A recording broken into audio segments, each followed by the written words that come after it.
السلام عليكم ورحمة الله وبركاته. هنتكلم في الفيديو النهاردة عن فوائد رش العلف السائل وبرميكس السائل على التبن. وكنا اتكلمنا في فيديوهات قبل كده عن أهمية العلف السائل في الحد من استهلاك الأعلاف غالية الثمن، علشان خاطر طبعا قلنا ان هو مكمل بروتيني عالي الطاقة، وان هو مصدر غني بالبروتين والأحماض الأمينية والطاقة. كمان هو بيعوض النقص الغذائي في العلائق الجاهزة وبدائل الأعلاف، وبيوفر أكتر من 30% من تكلفة استهلاك العلف.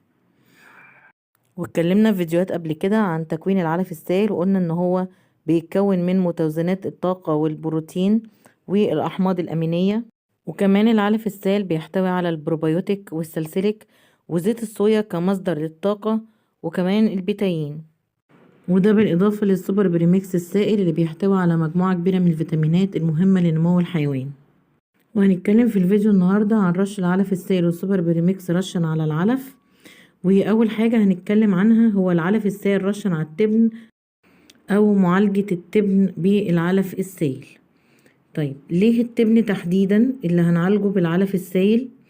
أول حاجة، التبن مادة ملقى للكرش ومهمة جدا في العملية الميكانيكية لهضم الأعلاف، ومهم كمان في عملية الاقترار في المواشي، لكن بيعاب عليه ان قيمته الغذائية ضعيفة جدا وفقير في البروتين والطاقة، كمان فقير في الفيتامينات والأحماض الأمينية. ومن هنا كان ضرورة معالجته بالعلف السائل والسوبر بريميكس. طيب هنستفاد ايه لما نرش العلف السائل والسوبر بريميكس على التبن؟ أول حاجة ان هو هيحسن لي القيمة الغذائية للتبن.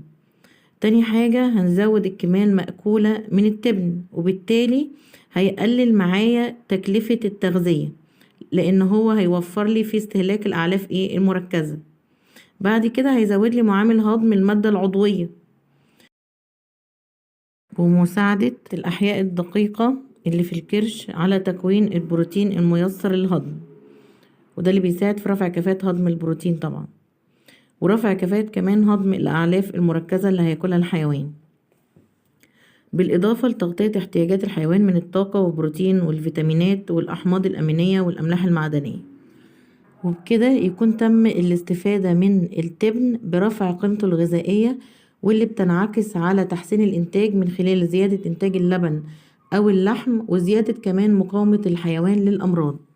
أما بالنسبة لجرعات رش العلف السائل والسوبر بريميكس على التبن فهي كالتالي.